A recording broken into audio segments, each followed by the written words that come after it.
open? Yeah, great. All right, thank you. Thank you so much, everyone. Especially thank you, Emiliano, for inviting me for this opportunity to share some of our work. And happy or nice to meet everyone. If you if you're not like me just getting off, you can turn on your video so I can see you. That'll be great.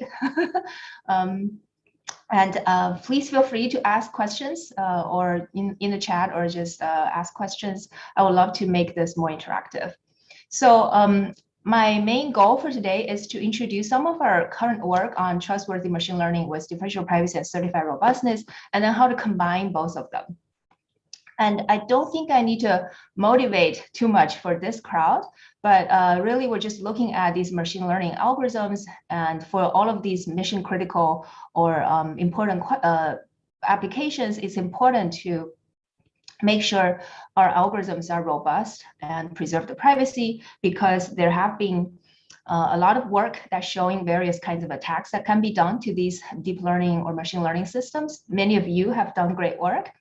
For example, in terms of privacy, given the model without the access to training data, there are attacks that can actually infer the membership of a particular image, in this example, in the training data, or invert the model to reconstruct some of these face images that are used in the face training data. And there's also secret sharer that shows there's unintentional memorization of the training data from the model. And on the security side, we can actually poison the training data to corrupt the model, or we can manipulate the input during inference stage so that trick the classifier to misclassify. So all of these are kind of familiar and widely recognized by now. And that's why it's very important for us to build privacy preserving and robust machine learning algorithms that can preserve the privacy of the training data and at the same time provide robustness so that the model cannot be easily manipulated during the inference time and training time. So related to these directions, our lab has been working on mainly two directions. One is on the differential privacy part, not so much on the attack, but on the differential privacy part, how to use differential privacy to help build more privacy preserving machine learning algorithms. So these range from trying to develop algorithms that are enhancing the privacy utility trade-off, as we all know, or for those of you who work on differential privacy know that there's still a lot of gap. There's still accuracy trade-off or accuracy loss for building differential private deep learning algorithms. And we also looked at the theoretical or foundational side to extending the differential privacy notion against the model inversion attacks, because I'll get into a little bit more detail later on. The differential privacy, by its definition, is very well aligned to protect against the membership inference attack. But we actually show that it does not really provide a robust protection against the model inversion attack. So we extended the differential privacy notion to protect against the model inversion attack. And we also did some work kind of for trading the differentially private models so that we can ensure the models have differential privacy guarantee and the models are traded with a fair price that both meeting the utility requirement of the buyers and also having a fair compensation for the data owners that contributing to the models. And of course, we also worked on some federated learning scenarios where we ensure the differential privacy for the model, intermediate model parameters. In particular, one case we looked at is if different devices or different institutions having heterogeneous or different privacy requirement, how do we actually utilize that for optimizing the privacy utility or optimizing the utility? So each of these work is published at different places, and I invite you to check them out if you're interested. And on the security or on the attack or robust side, we also did some work. One of them is just to trying to build a generative network to generate large-scale adversarial examples. And we also developed some empirical defense methods, for example, using autoencoders for dealing particularly temporal data, like temporal electronic health records, because the temporal correlations in the data, it becomes kind of presenting both interesting challenges and opportunities for the defense mechanisms. And we also looked at certified robustness mechanisms. These are, in addition to providing empirical defense, they're really more principled ways where we can actually show provable certified robustness against these adversarial example attacks. We worked on one mechanism which is based on the pixel DP for the discrete domain, the text classification problem, where we're dealing with the word substitution attacks, where each word can be substituted. And there we developed a discrete exponential DP mechanism-based algorithm for certified robustness.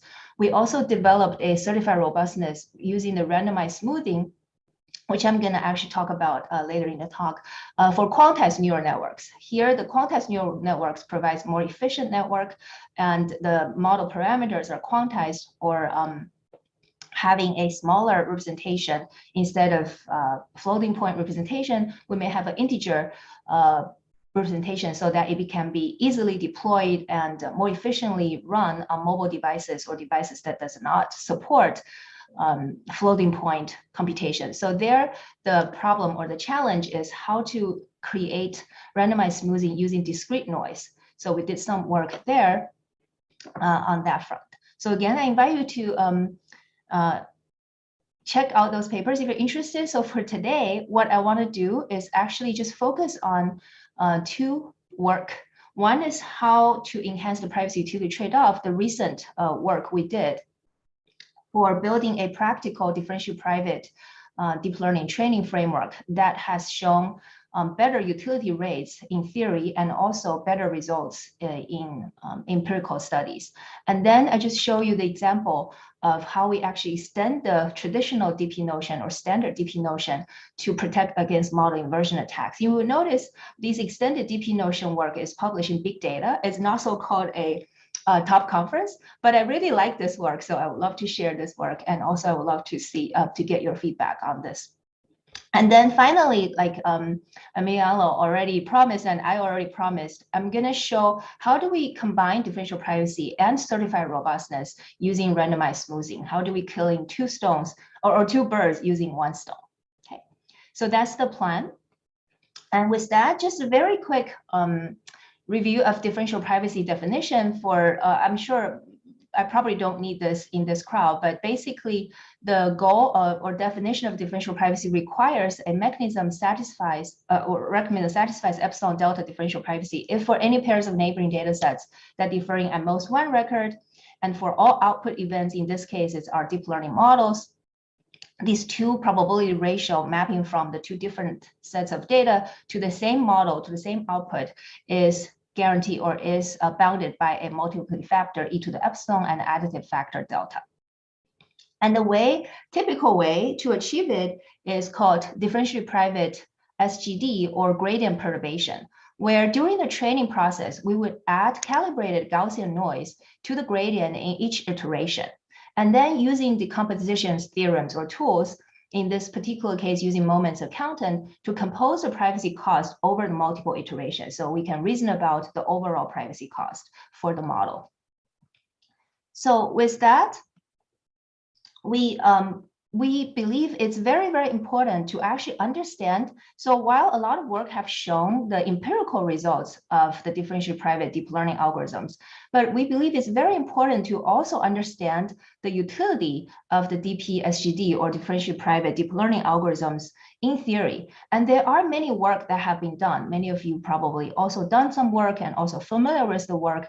There are theories or there are analyses that are studying, for example, how does differential private optimization achieve, what kind of utility rate it achieves.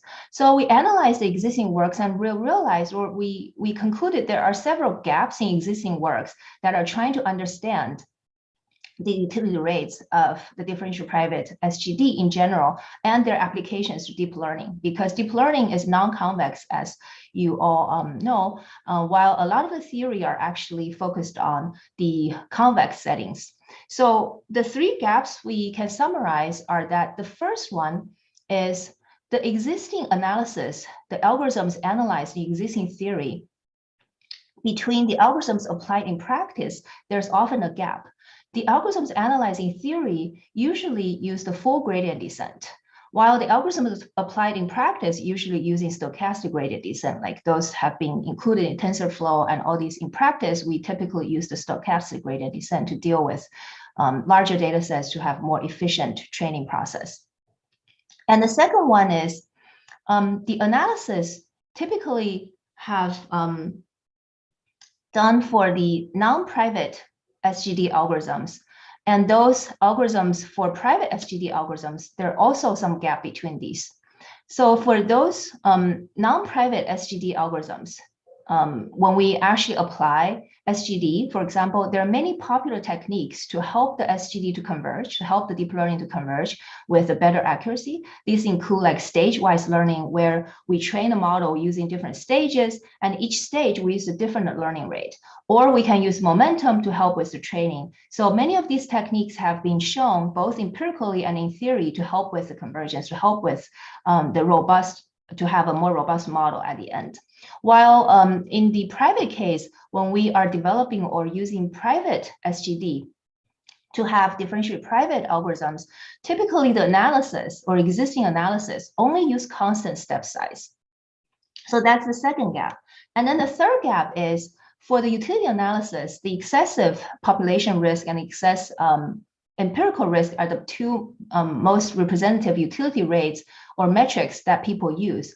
And turns out for the private algorithms, for the deep learning, DPSGD based deep learning algorithms, the excess risks are much worse than the excess risk of the non-private algorithms, the non-private counterpart. So that means there's still a lot of gap for improvement for us to actually achieve maybe something better. Or the question is, it's still open question, whether the private algorithms, the DPSGD-based deep learning private algorithms can achieve similar utility rates as a non-private counterpart.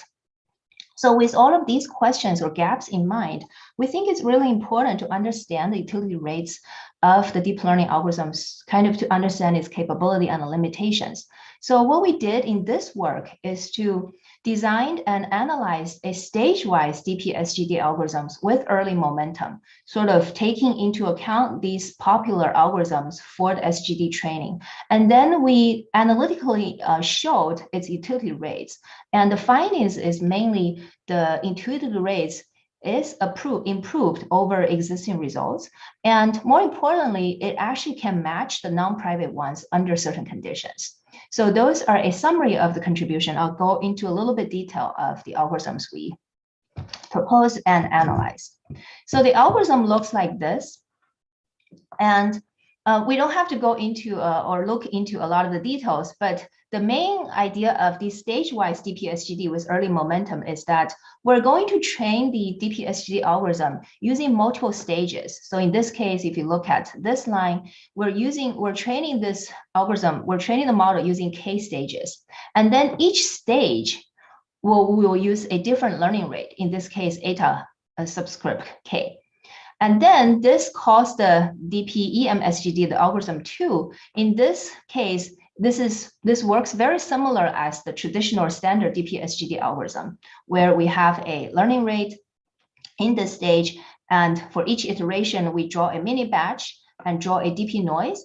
And then in this step, the main difference is that in addition to adding the DP, the gradient perturbation or the noise, in this case, the Kasai-T, we're adding to this clipped gradient as usual, but we're also having a early momentum here. So in this case, we have a momentum term here, and then we're only going to switch on the momentum for the early iterations from iteration 1 to the TM on.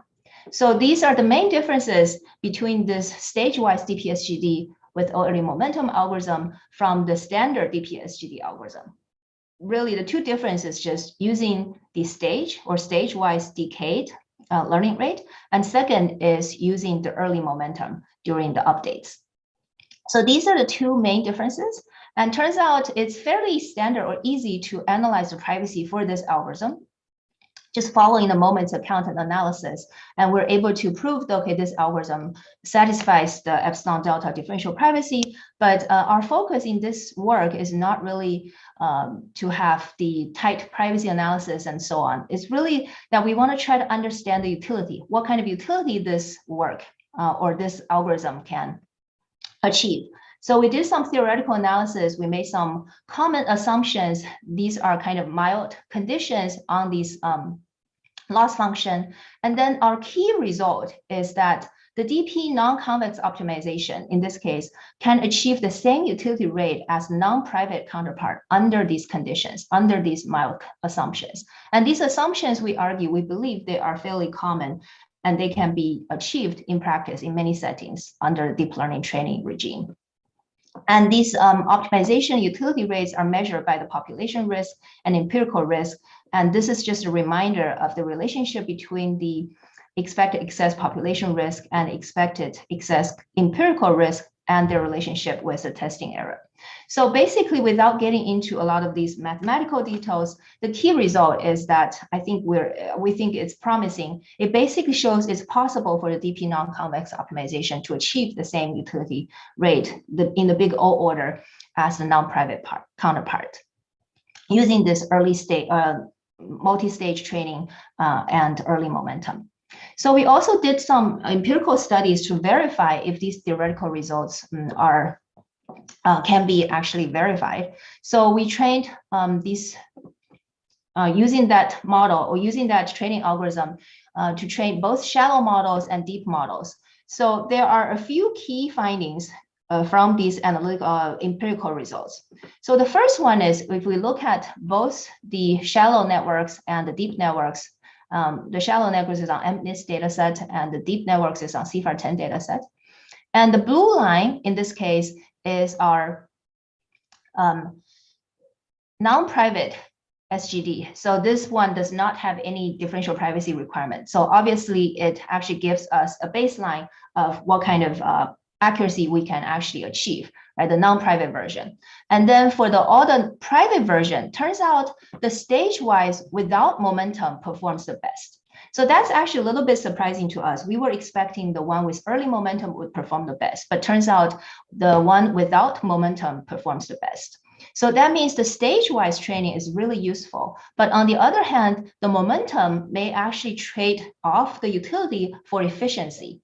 And early momentum is allowing us to make an explicit trade-off. But in this differentially private case, it does not really actually give us benefit in terms of the accuracy.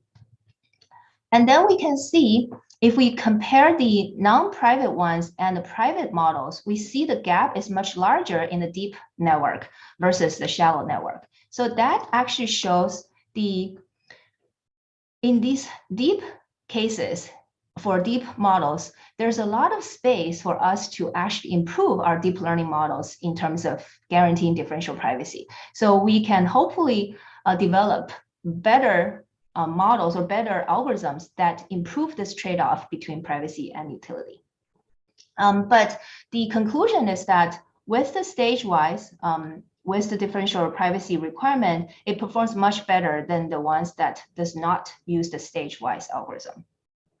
So that's just the main gist or main points I want to show from this model, from this training process. Basically, we believe it's a more practical training framework that improves the utility or privacy utility trade-off. So any questions before I move on to the second work? Good, so I will continue going on. So that one is kind of just looking at how do we enhance the privacy utility trade-off of differentially private models. And then next we actually, or earlier on, we looked at, does the differentially private model really protect or really provide protection against these identified privacy attacks against deep learning models? Right? If we look at the membership inference attack, which is trying to infer whether a record belongs to the training data set, is using the training data set or not. Differential privacy naturally, by definition, protects this kind of inference because what it guarantees is with or without one particular record in the training data set, which is defined by the neighboring data sets that differ in one record, the model should stay indistinguishable. So naturally, the model trained with the standard record level differential privacy guarantee provides good protection against membership inference attacks. However, if we look at the model inversion attacks, Unfortunately, both membership inference attacks and model inversion attacks can be shortened as MIA. So for model inversion attacks, what it does is, given the model and given the label of a class, right? And it starts with a random image. In this class, the label, in this particular case, it's a label of a particular image, let's say Peter, and then we can iteratively reconstruct the image of the Peter. And at the end, it becomes very similar, or the attacker is able to reconstruct the image of Peter by just continuously querying the image recognition model, right? By getting back the classification probabilities or logits, it iteratively updates its image until it becomes very close to the original image, right? So in this case, does differential privacy or standard record level differential privacy provides protection against it? What do you guys think? I just want to have a quick poll. What do you guys think? Does differential privacy actually provide protection against these kind of model inversion or image reconstruction attacks?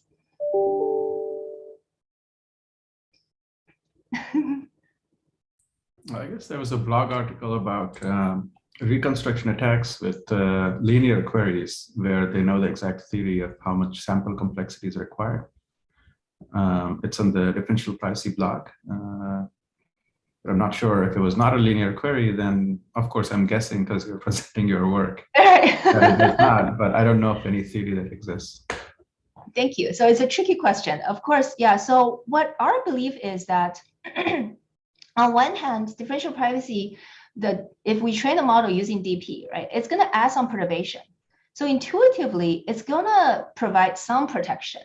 However, is the protection really targeted against these model inversion attacks? So our belief is no. The intuition is that because the standard record level DP is assuming one record in or out, or one image in or out, right? But if we think about this training data set, it will have multiple images of the same person, Peter, in this case, right?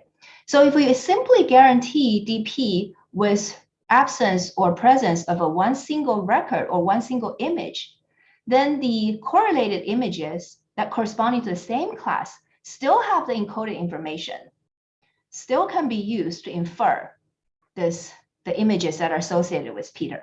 So this essentially, I think, is very much related to the correlation between the images or between the data records in a data set. When we're talking about record level DP, we're typically assuming the records are independent from each other, right? But here, if the goal of the attack is to try to reconstruct the image related to a person, and that person has multiple images in the training data, then we believe the standard record level DP does not provide a rigorous or good or strong protection against the model inversion attacks, which is trying to reconstruct any image, right? It could be, the image could be wearing glasses, could be wearing no glasses for the same person, could be in different backgrounds and so on.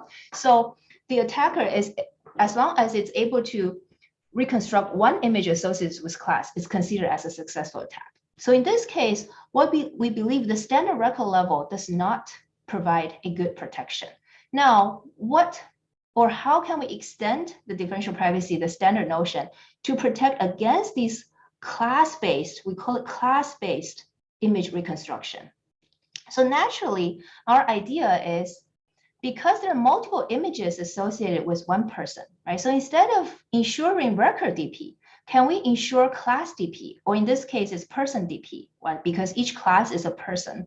So instead of saying the neighboring data sets that differ in one record, if we define the neighboring data sets that differ in one class or differ in all the images associated for each class, for each person, then we guarantee the differential privacy. Then intuitively, we should be able to provide protection against this image reconstruction or class-based image reconstruction attack. So that's exactly the idea we had. So we defined this class-level differential privacy where we say a randomized algorithm satisfies class-level epsilon delta differential privacy if for any pairs of neighboring datasets D and D prime that differ in at most one class, and for all out event inputs for all output events, these inequality satisfied.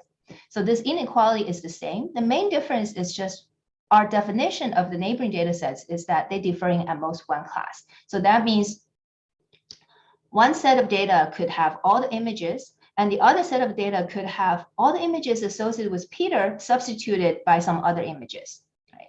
And in this way, we can guarantee, even if Peter's images are, for example, randomized or changed, the model stays still indistinguishable. So that means the Peter's image cannot be easily reconstructed.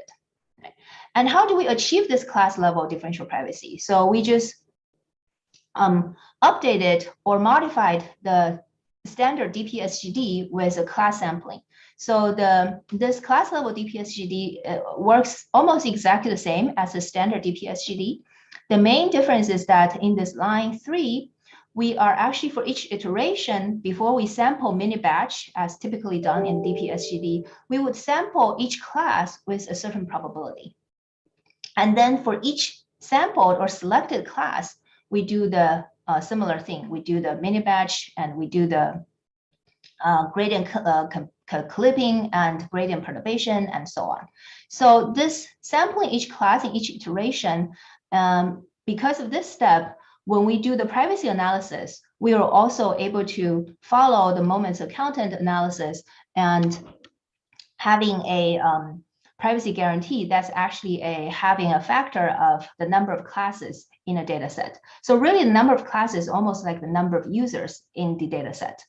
And the analysis, again, is following the standard moments of content. And in the future work, it might be actually interesting to see if we can have tighter analysis.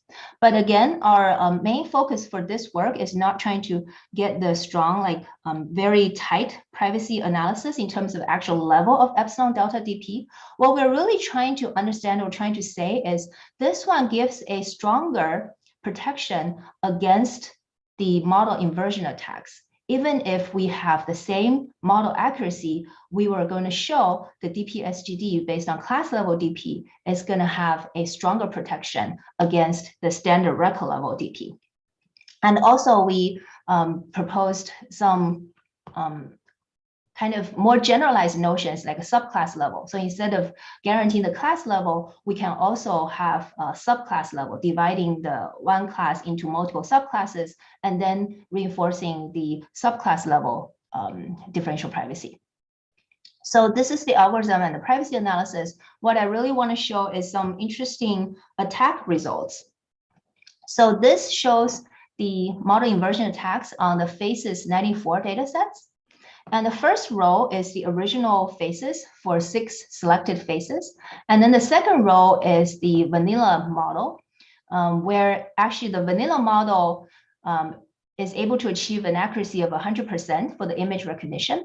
And then given the vanilla model, the MIA or the model inversion attack is very successful. You can see each of these face can be successfully reconstructed with a very strong success rate or similarity. Just by visual inspection, it looks very similar to the original face, right? And now we trained models with the standard record level differential privacy at different noise level. In other words, at different differential privacy level. And each of this model achieves different level of accuracy, 99.5, 99.2, and 99%. And we can see the differential privacy, record level differential privacy does provide some degree of protection, right? Because these reconstructed images are more blurry, less similar to the original image. And the stronger the DP level, the lower the epsilon, and the lower the model accuracy, and the stronger the protection, right? So that's also very intuitive, expected. The stronger DP level, we satisfy the model accuracy, but the protection is stronger. However, what I want to show you is on the right-hand side, we trained the models using our defined or our proposed notion of class level differential privacy. And then the last 3 rows having the exact same accuracy level as the 3 rows on the left side. So each row corresponding to the same accuracy level. And what we can see here is that the class level DP provides much stronger protection in that the attack is less successful. For each of these phases, we can see the reconstructed image is much more blurry. It's not very successful. So the main point here is that the record DP provides some protection, but the class DP provides much stronger protection than the record DP at the same model accuracy. Right? We can see the absolute values of the class DP protection or class DP level is not really meaningful, right? But what we want to compare is a fair comparison where we have the same accuracy model or the accuracy for the model. Then the record level DP is actually achieving much lower or weaker protection compared to the class level DP. And of course, this is just for illustration purposes. Hi, Eugene, question? Yes, just a quick question. So the accuracy is the same, and it seems like the task is a bit simpler because it's just 100% accuracy on the manual model gives the 100% accuracy. But I just wonder if the task is harder, does it impact the accuracy more, the class level DP? That's a great question. So you're saying if the vanilla model has a lower accuracy, what kind of impact it has? Is it easier to attack or less easier to attack? Yeah, I think in general, if the model, the accuracy is lower, makes it harder, I believe, makes it harder to attack. So we do have experiments with different data sets in our paper, but here on the slides, I only have this kind of illustration, but I'll be happy to kind of discuss offline for additional results. Yeah. Thank you. But that's a good question. Yeah, in this particular case, it's just a very strong model. And that's for illustration. And we also used a definition called structural similarity index that actually measures the similarity or kind of like a semantic similarity between the reconstructed image and the original image. So this distance, 1 minus SSIM, this distance measures the minimum distance between the reconstructed and original image. That means the best case for the attacker. Whatever image the attacker can construct the most similar to the original image, we take that distance and use that as a metric. So basically, the larger the distance, that means the less successful the attack is. So we showed this distance for different selected or sampled persons in this data set. And this compares, again, the vanilla model and a record DP model and a class DP model. So we can see the class DP model achieves much stronger protection than the record DP model. And we also have additional results in the paper that actually shows there's interestingly a very strong correlation between the level of differential privacy, class level differential privacy, and the level of protection. But for record level differential privacy, there's not a strong correlation because, again, we believe it's because the record level DP is not designed to protect against such kind of attacks. So any more questions about this work? Great. So now we have about, I think, 10 minutes left. I'll just spend hopefully 5 minutes for this last piece of work that we are trying to combine differential privacy and certified robustness using randomized smoothing. So far we just talked about using gradient perturbation or some variants of gradient perturbation to achieve differential privacy, to achieve privacy protection for the training data. Right. So there is, again, a large number of work towards providing certified robustness against adversarial example attacks, and many of them draw connection between differential privacy and certified robustness. In fact, the Pixel DP is using the DP notion, the indistinguishability notion, to provide certified robustness. And the latest, or one of the most state-of-art techniques for achieving certified robustness is called randomized smoothing. So basically, the idea of randomized smoothing is to transform a base classifier fx into a smooth classifier f tilde x in this case. It returns the most probable prediction by f of a random Gaussian corruptions of x. So we see here, given x, given a b, which is Gaussian noise extracted from the Gaussian distribution. So we would draw many different noises so that we would have multiple Gaussian corruptions of x, which is x plus b. And then we would take the prediction of f And then we would aggregate them and take the maximum one, or take the one that's most probable, and use that as the final prediction for X. So in this case, we call this a smooth classifier, or randomized smoothing, right? Or classifier with randomized smoothing. And the idea is that the certified robustness approach can return a radius, or can calculate the radius, and certify that such a smooth classifier always returns the constant, or returns the correct label within this certified radius. So this means the kappa is the radius. So basically this means given some LP norm or L2 norm, for any data point that's within this radius, within this norm defined by the kappa, we would guarantee the smoothed classifier always returns the correct label, or the label stays the same. It's like almost indistinguishable or constant. So if we look at this illustration, basically means here we have the data point X, right? And these different colors represent different decision boundaries for different classes. And then this dashed circles represent the radius. Now, if we say this smooth classifier is certifiably robust within this big circle, that means given the distribution of the predictions of F, so given this circle, the right-hand side shows the distribution of different classes predicted by F, right? So the blue one you can see is the majority, green one is the second, and so on. So when we say the classifier, the smooth classifier is certifiably robust within this circle, that means whenever there's a point within this circle, we can always say the lower bound of predicting the majority class, in this case is a blue, the correct class, is always greater than the upper bound of predicting the next likely class, which is green. So here the PA shows the lower bound of predicting the blue class. The PB shows the upper bound of predicting the green class. And if we can prove the PA is always greater than PB within this radius, then we say this classifier is certifiably robust. That means it outputs the correct class. Right?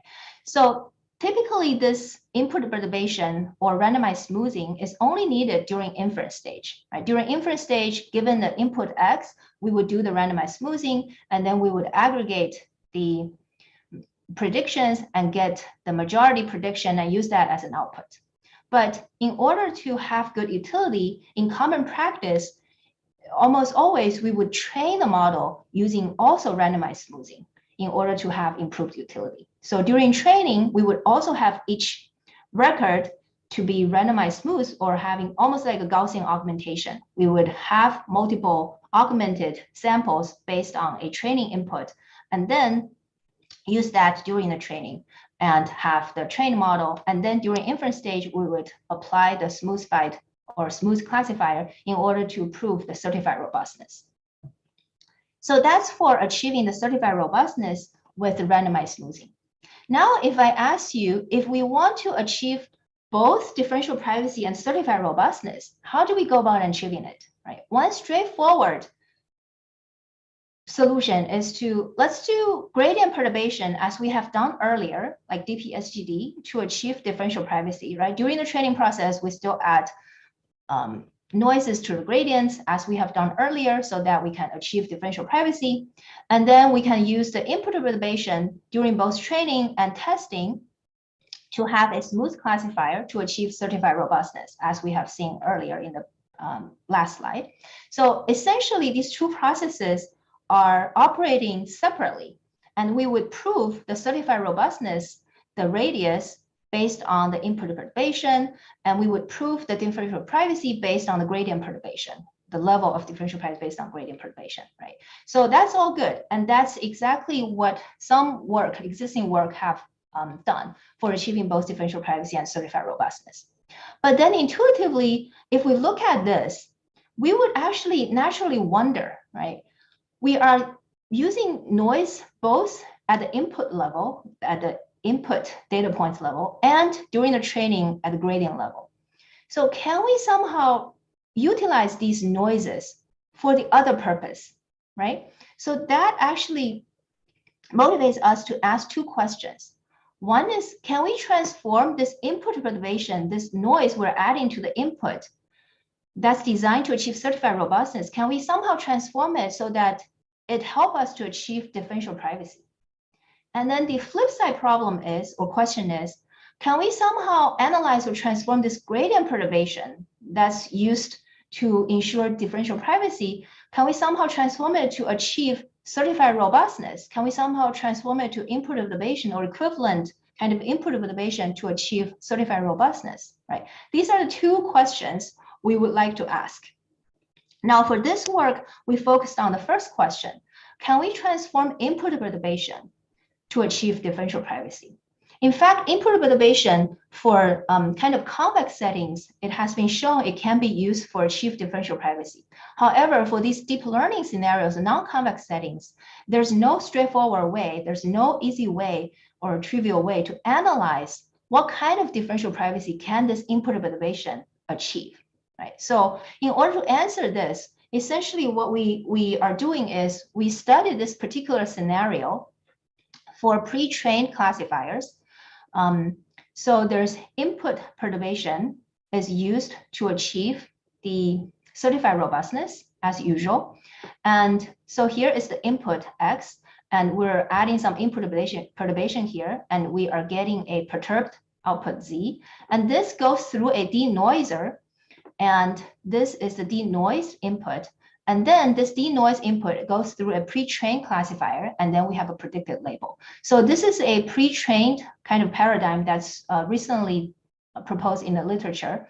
If we have a pre-trained classifier that's pre-trained on the public data set, and now if we have a private data set X, right, all we need to do is just to train a differential private version of the denoiser so that it can still utilize the pre-trained classifier.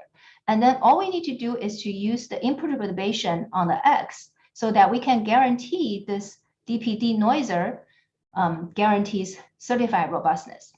Now, if we were to achieve both DP and certified robustness, we can use the input perturbation for certified robustness and DPSGD for denoiser for the differential privacy. And what we are proposing here instead is, can we somehow analyze this input perturbation and transform it to achieve partial differential privacy? And then we only add additional gradient perturbation as needed to achieve the overall differential privacy. So that's the main idea behind this intuition. So the idea is very, very simple, right?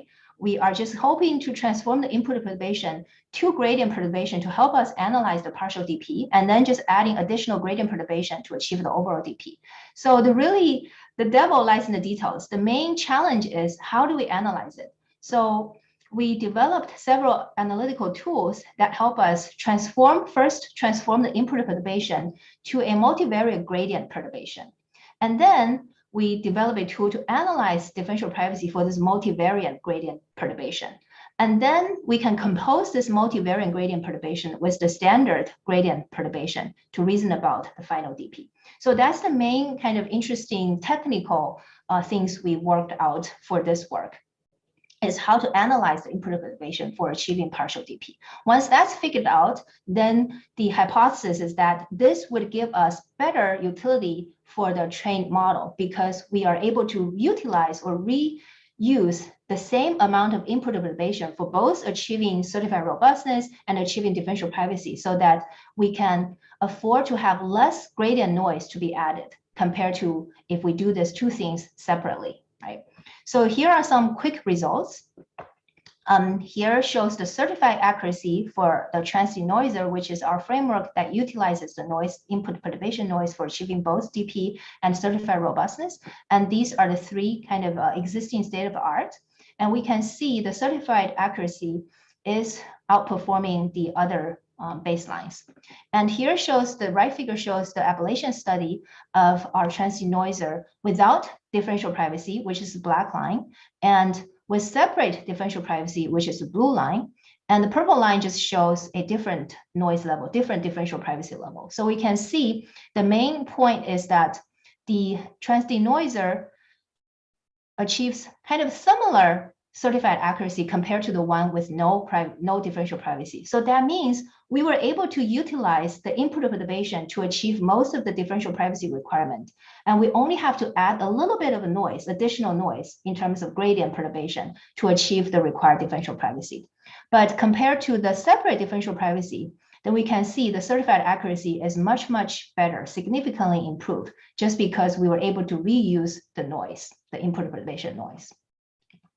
And here is the result showing the conventional accuracy for different attacks, for different adversarial example attacks, and also the conventional accuracy with respect to varying privacy epsilon. So again, it's just similar, shows a similar result. So I won't go into detail. Just spending 1 minute. So this work is not perfect because it's really limited to smaller networks. That's why we actually resort to, initially we were hoping to develop this algorithm for achieving these both differential privacy and certified robustness for any networks. But turns out for larger networks, if we transform the input perturbation to the gradient perturbation, because of the correlation, right, becomes multivariate Gaussian distribution, and because of the network is large, we are able to reap very, very limited, very, very small benefit from the input perturbation. So we still end up having to add a lot of differential privacy noise. So that's why we resort to this pre-training framework, where the denoiser that we have to ensure differential privacy is much smaller, so that we were able to get promising results. And I think for the future, it'll be interesting to see if we can get more advanced DP analysis for tighter privacy so that it can be applied to larger networks. And then, of course, the interesting question is to ask the opposite direction, right? Can we somehow transform the gradient perturbation or utilize the gradient perturbation to achieve both differential privacy and certified robustness? So with that, I will conclude. Just a quick thank you to all my PhD students and postdocs in the lab. Here we are kind of equipped to fight the world, to fight the bad guys. And here we are celebrating the success along the way when we have some smaller success. And just one shameless advertisement, I am looking for PhD students and postdocs desperately. So if any of you are interested or have students or know anybody who's interested, please get in contact with me. I would love that. And with that, thank you. I would appreciate any quick questions or comments. I know we are probably a little bit running behind. Fantastic. Thank you so much. Let me stop the